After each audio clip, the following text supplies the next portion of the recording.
The biggest flex the introduction of the Eternals could set up has very little to do with them and quite a lot to do with their genetics. You see, while the Eternals have an incredibly difficult time reproducing with each other, they are able to with humans. This has introduced some of the Eternal DNA into humanity. This would be the easiest way to introduce the X gene that's responsible for the mutant race from the X-Men. So, it is entirely possible that the way the MCU will introduce the biggest superhero team since the Avengers is with the godlike beings who act as their ancestors. This emergence could be the thing that awakens the X gene and allows the likes of Cyclops, Jean Grey, Beast, and the rest to finally make their MCU appearance. The only problem is that mutants like Professor X, Wolverine, and Magneto should already be mutants running around out there. But that's a problem for a different day, one I'm sure Kevin Feige already has an answer to. The latest Eternals trailer answered the biggest question Marvel fans have had about the superhero team. Where were they during the whole Infinity Saga? Well, the answer to that question brings up more questions than it actually answers. You see, they aren't allowed to interfere directly in human events unless one of the deviants are involved. Their entire purpose on Earth is to fight against this race of beings who were also created by the Celestials. The problem with this is that a segment of Eternals left Earth and moved to Titan, where they made their new society. One of these Titanian Eternals was born with a deviant gene. His name was Thanos. So yeah, the Eternals 100% should have fought Thanos. Oops. Maybe the film will establish that they can only fight against deviants who specifically come from Earth. That, or none of them got the world is ending Google alert. The Eternals aren't the first race of secret superpowered beings that have been introduced in the MCU, though it would be forgivable if you don't remember the first. In what seems like a completely different era now, ABC launched the TV series Inhumans on the big screen to universal panning. Still, as far as we know, this hasn't been retconned. The Kree experiment that led to the creation of the Inhumans was only possible because Kree scientists experimented on an Eternal first. So, the Inhumans are arguably unwilling descendants of the Eternal race. This detail might be left out of the Eternals, but it would be an interesting Easter egg for the Marvels to throw in while they're presumably dealing with those pesky Kree one more time. Though, I don't think this helps Anson Mount's chances of ever playing Black Bolt again on the big screen. It's not your fault, Captain Pike. The show never stood a chance on a network TV budget. In terms of Marvel's fictional history, there's very little that the Eternals don't have their hands in, at least a little bit. Seriously, in AP history in the Marvel Universe, there's like a whole semester on the Eternals alone. One of the major events that they were present for was the sinking of the city of Atlantis. Rumor has it that the second Black Panther movie will feature none other than Namor the Submariner as the main villain. The only question is whether it'll be better than Aquaman's Atlantis or not. I do think the Eternals could provide an opportunity for Marvel to tie all of their various mythologies into one shared narrative. While Marvel Comics has done this with the Eternals to an extent, they would need to go a little off the comic history to put everything under the Eternal umbrella. For instance, with the Blade movies on the horizon, I think it would be very natural in the MCU if vampires were the descendants of the Deviants. This would keep Blade from having to establish its own separate mythology about where the vampires come from, and would make it so much easier for Mahershala Ali to just get to the vampire kicking. Let's be honest, no one goes to a Blade movie for a history lesson. You go to see him roundhouse kick the fangs off a descendant of Dracula. Let Eternals do the heavy lifting so Blade can do what he does best. Currently, the part of the Marvel Cinematic Universe that seems most out of left field is the existence of Asgard. Are they aliens? Are they gods? Are they an advanced form of sorcerers? At the moment, we don't really know. It'd be very easy to just say that the Celestials, who are well known for populating the galaxy with their little experiments, created the Asgardians too. This would make Thor, Odin, and the rest of Asgard's finest cousins to the Eternals. Frankly, that would be a lot more believable than the galaxy accidentally producing two godlike races of people who look exactly the same. A common ancestor would make all of this a lot cleaner. Not only that, but it could lead to some hilarious banter when Thor inevitably comes into contact with Icarus and his family for the first time. He has a long history of teaming up with them in the comics, so it would be shocking if they never so much as met. As far as blanketing everything in the Marvel Cinematic Universe under one shared mythology goes, it'd be very easy to also tie the creation of Wakanda to the Eternals' arrival. We know that in ancient Earth history, the Eternals arrived on the planet just as humans were building society. It would be very cool to see that vibranium meteor side by side with their spaceships as they showed up on our Great Blue Planet. I mean, if they had nothing to do with Wakanda, but they had a hand in influencing every other major society on Earth, it doesn't really say good things about them, then does it? I mean, the one society that has flying cars and advancements far beyond the rest is the one where the Eternals never visited? I mean, that makes it seem like we'd all be a lot better off if they would have just set up a tent on Mars instead. There's one thing about Guardians of the Galaxy Volume 2 that still doesn't make much sense. Ego, the living planet, and first Celestial to get a real part in the MCU, flew around the universe, siring children everywhere he went. The only problem was that none of them were worthy enough to inherit his powers. Everything changed once he met Peter Quill, who was the first one to be able to use his powers. Frankly, this makes no sense because, sorry Peter, there's nothing all that special about him. The only thing that it makes sense is if Peter was able to use Ego's powers because he had eternal DNA inside of him from years of them mixing with humans. This could have been the trait that allowed him to play catch with his dad for the first time. It was such a sweet moment. Until Ego ruined it like 40 minutes later by showing everyone he was a Thanos-sized supervillain.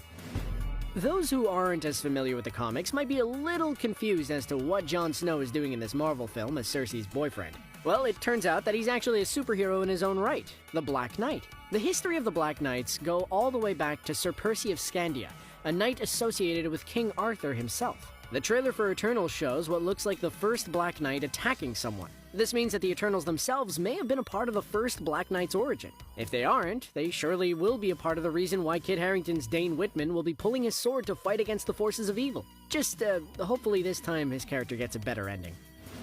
Carol Danvers is one of the most powerful heroes in the Marvel Cinematic Universe, but I'm not exactly sure how. The blast from the Tesseract probably should have disintegrated her, but instead it turned her into a hero who could probably go toe-to-toe with Superman. The thing that would make this make sense is that her latent eternal DNA allowed her to absorb this energy instead of get burned to a crisp by it. I mean, she shoots gold beams out of her hands, she can fly, and apparently she doesn't age. It's entirely possible that she's more or less an Eternal now. This could be a plot point in the Marvels, since you just know that the Kree have been trying to figure out just how Captain Marvel was powerful enough to wipe out one of their fleets. They could easily confirm her eternal parentage. I mean, it's even possible that one of the Eternals is secretly her father. Anyone want to give Icarus a DNA test? The Celestials have been in the background of the MCU ever since the first Guardians of the Galaxy. Observe. While that film famously showed one wielding a power stone with all the ease of a vacuum cleaner, the one who perhaps deserves the most attention is the one whose decapitated head now makes for a lovely city that the Collector calls home. Nowhere, which acts as a base for the Guardians of the comics, is a huge mystery. What could possibly have destroyed something as powerful as a Celestial and then left its head floating in space? If the Eternals are going to stand against their creators, it would probably be helpful to know how someone was able to Ned Stark one of these gods thousands of years ago. That may be the key to saving the entire planet from the judgment of these beings. That is a big problem the Eternals usually deal with. From the looks of the trailer, the time when the Eternals had the most to do with human history was during the time of the city of Babylon. Both trailers extensively feature the city and the Eternals' interactions with it. They helped the city's agriculture, entertained the city's children, and likely informed their advancements as well. I doubt that the Marvel movie will worry too much about portraying the city accurately, but Babylon really isn't one that Hollywood pays too much attention to. Maybe this will stir some interest in this period of history. I mean, you just know that there will be 1,000 YouTube videos about how inaccurate it is.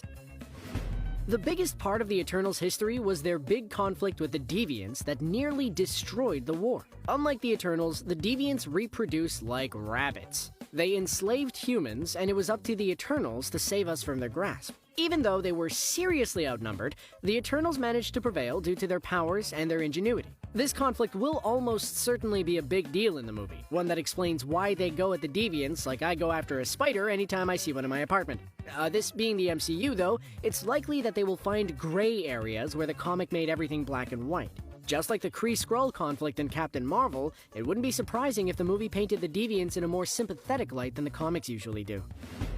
Like most ancient civilizations, ancient Egypt was also influenced by the Eternals. What makes it notable for comic book fans is who the most famous ancient Egyptian in Marvel Comics is. That, of course, would be En-Sabah-Nur, otherwise known as the Thanos of the X-Men mythology, Apocalypse. Just like with the Mad Titan, the Eternals could hint at Apocalypse's existence in the MCU by recounting how they took him on back in the day. The other big villain of ancient Egypt that could be a big deal for the Marvel Cinematic Universe is Rama-Tut. This pharaoh came from the future and took over the nation. He was none other than the man who would be Kang the Conqueror, aka that villain from the final episode of Loki. Kang looks like he's gonna be this saga's main villain, but that doesn't mean they can't set up the next one. Apocalypse could easily be a threat that would put the Avengers and the X-Men on the same side. That, or he could put them on opposite sides if they decide to do the Avengers vs. X-Men route. Let's be honest, they're definitely gonna figure out how to make the Avengers and X-Men beat each other up. Since the Eternals played a big part in Greek history, it should be no surprise that they also played a big part in Roman history as well. For a good deal of their culture and religious beliefs, Rome kinda copied off of the Greeks' homework. It's entirely possible that famous figures like Julius Caesar or Marcus Aurelius were Eternals or inspired by them. You could also make the case that someone like Icarus went on to become Shakespeare and write plays about his own history centuries later. For my money, I'd love it if they threw some references into the Ridley Scott movie Gladiator. How amazing would it be if Russell Crowe's Maximus Decimus Meridius was MCU canon? I mean, if we're living in a world where all the old Spider-Man actors get to be in MCU canon, why not just start folding in famous action movies as well? Aside from Rome, Greece, and the other Hollywood historical favorites, the Eternals also influenced the Aztec Empire. While it's unlikely to see in the movie, it would be great if the Eternals hanging out with the Aztecs got a little screen time. That time in history rarely ever gets any big screen attention, and when it does, it isn't exactly the fun kind. To see the wondrous architecture and civilization the Aztecs created rendered in Marvel's expensive CGI would be worth the price of a ticket alone. Well, that is for history buffs anyway.